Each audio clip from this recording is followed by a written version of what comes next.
নথি যাচাইয়ের ক্ষেত্রে এবার নয়া ফরমান নির্বাচন কমিশনের ৮০ জন অতিরিক্ত মাইক্রো অবজারভারকে সিও দপ্তরে পাঠাচ্ছে কমিশন। আমরা আরো ডিটেইলসে জানবো।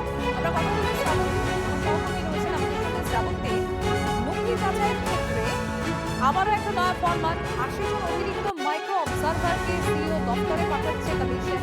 এই যে যারা মাইক্রো অবজারভার, তাদের কাজ কি হবে প্রথম কথা, এবং এই যারা মাইক্রো অবজারভার এরা তো এসআইআর এর প্রক্রিয়া প্রথম থেকে নেই, তারা তাহলে কি কি করবে, এখানে তাদের ভূমিকা কি?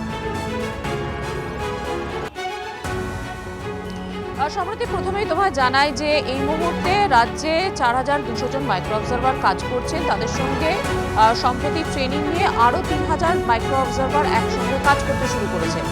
সংখ্যাটা যখন ৭,০০০-এরও উপরে, সেই সময় আরও ৮০ জনকে বসানো হচ্ছে মাইক্রো অবজারভার। এই মাইক্রো অবজারভাররা কী করবেন? তারা সিইও দপ্তর অর্থাৎ কলকাতার অফিসে আসবেন, বসবেন, কাজ করবেন, বিভিন্ন নথি যাচাই করবেন, কোনো নথিতে গলতি হলো কিনা, অর্থাৎ এই সমস্ত ৭,০০০ মাইক্রো অবজারভার এইআরওরা যে সমস্ত কাজ করে পাঠাবেন, সেগুলোকে আবার যাচাইয়ের জন্য এরা আসবেন। এখন এরা বসবেন কোথায়? ৮০ জন, এই সংখ্যাটা তো খুব একটা ছোট সংখ্যা নয়। যেখানে সিইও দপ্তর আমরা দেখেছি যে কিছুদিন আগেই তারা নয়া ঠিকানায় উঠে যাওয়ার জন্য প্ল্যান করছে, পরিকল্পনা করছে। এখানে তাদের যে সমস্ত অফিসাররা রয়েছেন সেখানেই বসার জায়গা নেই। এই মাইক্রো অবজারভাররা কোথায় বসবেন?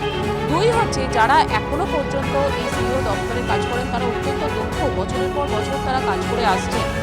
হঠাৎ করে মাইক্রো অবজারভার যারা আসছেন, যারা সবেমাত্র ট্রেনিং নিচ্ছেন, তারা কী কাজ করবেন, কী নথি যাচাই করবেন, এই প্রশ্ন কমিশনের অন্দরেই উঠছে। তবে ফরমানে কোনো গলদ নেই, ফরমানের পর ফরমান আসছে। কমিশন কি তবে রোজ একটা করে নতুন ফরমান জারি করছে? আর যদি কি এসআইআর এর সুবিধা হবে, প্রশ্ন উঠছে। সম্প্রতি ধন্যবাদ।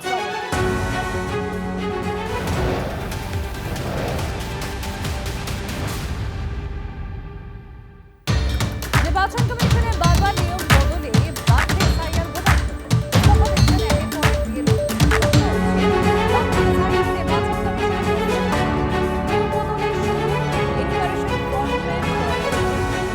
কখনো বলা হয় ফর্মে ভোটারের ছবি বাধ্যতামূলক, কখনো তা ঐচ্ছিক করা হয়। পরে বলা হয় বিএলওকে ছবি তুলে আপডেট করতে হবে। প্রবীণদের ক্ষেত্রে প্রথমে ছবির কথা বলা হলেও পরে বদলে হয় ভিডিও ফুটেজ। শুনানিতেও প্রথমে বয়স্কদের লাইনে দাঁড় করাই হয়। চরম ভোগান্তির ছবি যখন সামনে আসে, তারপর ছাড় দেওয়া হয় ৮৫ বছরের বেশি বয়স্কদের। যদিও তারপরেও বয়স্কদের হয়রানি চলছে, সুস্পষ্ট বিধি নেই কমিশনের। এনুমারেশন ফর্ম আপলোডের ক্ষেত্রেও বারবার বিধি বদল কমিশনের। ঘন ঘন বদল হয়েছে অ্যাপে, ভোগান্তি বেড়েছে বিএলওদের। হোয়াটসঅ্যাপে বারবার নির্দেশ বদলের অভিযোগ। এদিকে গা বাঁচাতে ইয়ারোদের ঘাড়ে সব দায় চাপানোর অভিযোগ আবার কমিশনের। তথ্যগত অসঙ্গতি যেসব জায়গায় রয়েছে সেই সব ক্ষেত্রে শুনানি হবে, নাকি শুধুমাত্র নথি জমা দিলেই কাজ হবে, সেটাও কমিশনের তরফে স্পষ্ট করা হয়। ফর্ম 7 এর ক্ষেত্রেও নিয়ম বদল কমিশনের। যদিও কমিশনের তরফ থেকে দাবি করা হচ্ছে স্বচ্ছ ভোটার তালিকা তৈরির জন্য যা যা প্রয়োজন তাই করা হচ্ছে। প্রতিদিন নিয়ম বদল করে হয়রান করা হচ্ছে। গতকালই আপনারা জানেন অভিযোগ করেন মুখ্যমন্ত্রী মমতা বন্দ্যোপাধ্যায়। শোনাই একবার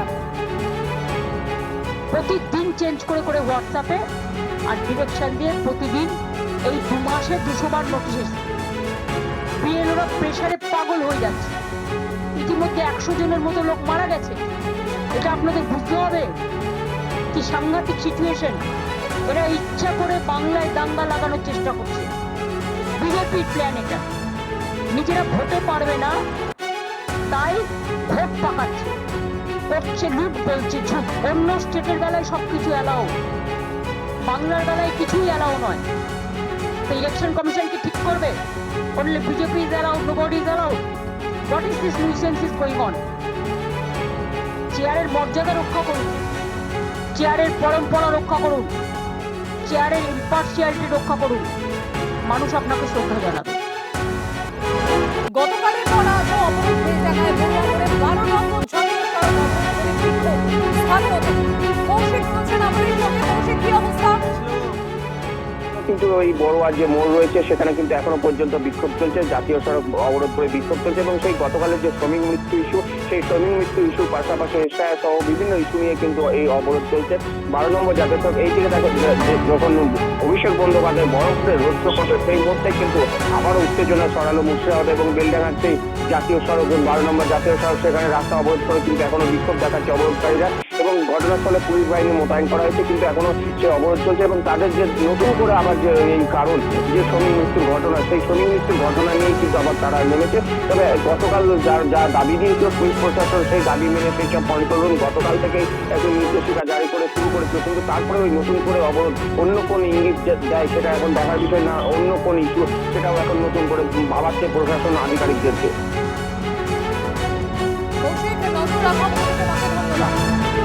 আমরা দেখেছি এই ছবি গতকালের পর আজও অবরোধ বেলডাঙ্গায়, বড়ুয়া মোড়ে 12 নম্বর জাতীয় সড়ক অবরোধ করে বিক্ষোভ স্থানীয়দের এবং গতকালের ছবিও তুলে ধরছি আপনাদের সামনে।